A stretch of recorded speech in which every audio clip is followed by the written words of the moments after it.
Do you know what has a better effect on advancing a political party other than impeaching the president of the opposition party twice?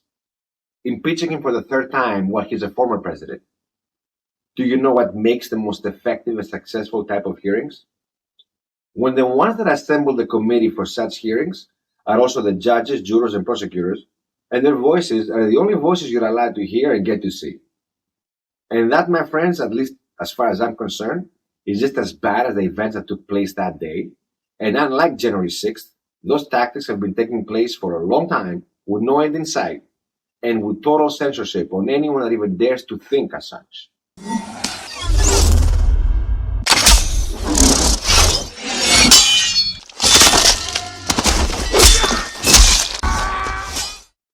First and foremost, I would like to make two things clear.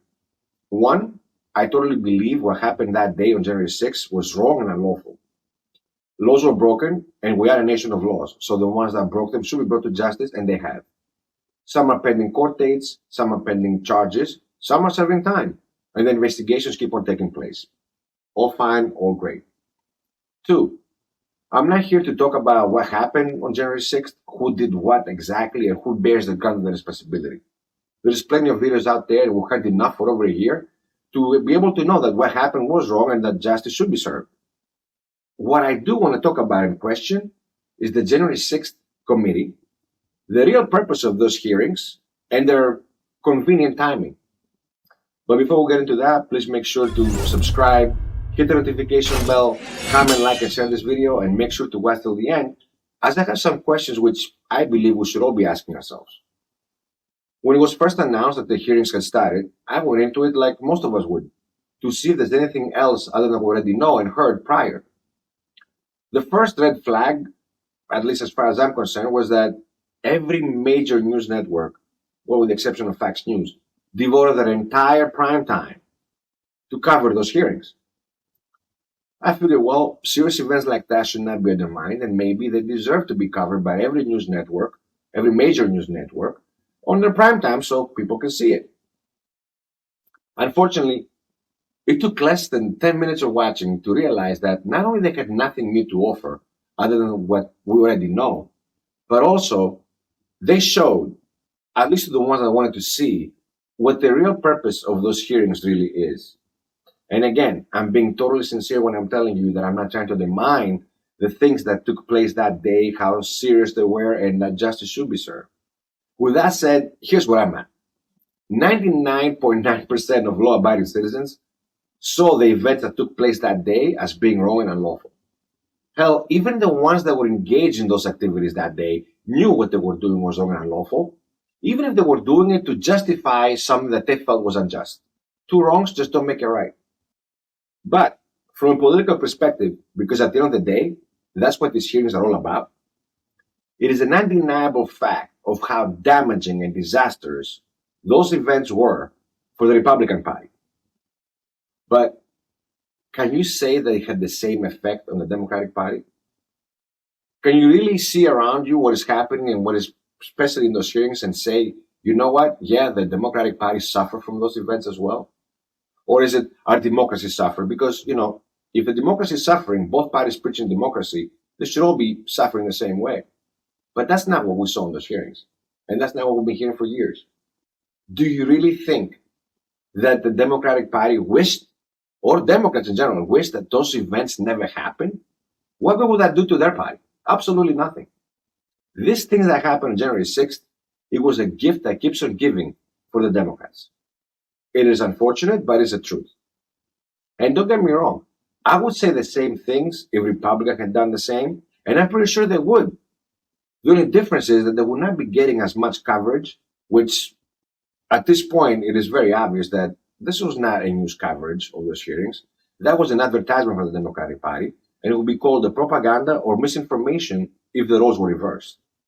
These hearings have zero purpose of providing justice or resolve anything.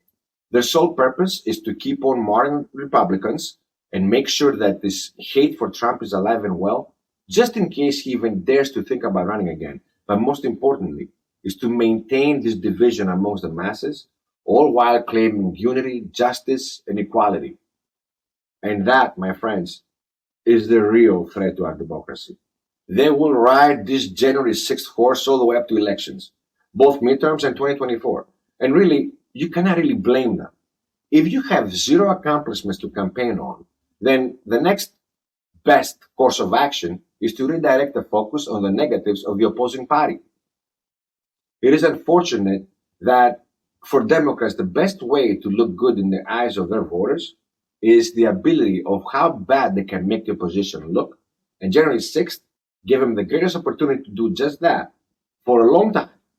We're being fed with words such as insurrection, a threat to democracy, a coup to overthrow the government.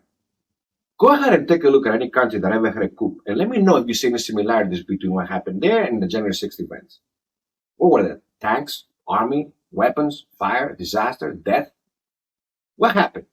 Or are we to believe that what we saw in these January 6th videos, it is all that it takes to overturn this government? Because if that is the case, then we're having a major issue with our government. If you sit down for a moment and think about all the things that have altered your life for the worse, is the January 6th hearings the first thing that comes to mind? Or is it this economy, fuel prices, shortages, on the verge of a looming recession, just to name a few? Are the January 6th hearings going to provide a better future for your children and their children? Those are just few of the things that the purpose of these hearings is to distract us from. When are we going to say that we had enough of blaming previous administrations, presidents of foreign nations and their actions, suppliers, manufacturers, etc.? We elected officials to preserve or make better our way of life. Are they delivering? If you ask me, we the people should be holding hearings for elected officials and hold them accountable for where we are and where we are headed, not where we were. I mean, granted, we cannot ignore the past, but we cannot be stuck in it or let it dictate the future. And the only way to do that is to look forward. And the January 6th hearings is looking forward to absolutely nothing that will benefit us now or in the future, and that is that. Look, once again, I'm not trying to undermine or diminish the importance and severity of the things that took place that day and how important it is to actually bring those responsible to justice. I simply choose not to ignore and focus more on the state of affairs that we're in right now and where we are headed as a nation. And I'm a strong believer that if we all focus on those things that matter and can dictate our future, we will be able to leave behind something amazing for our children and their children to come. As simple as that. Anyways, thank you for watching. Make sure to subscribe, hit the notification bell, like, comment, and share this video. And until next time, God bless us all.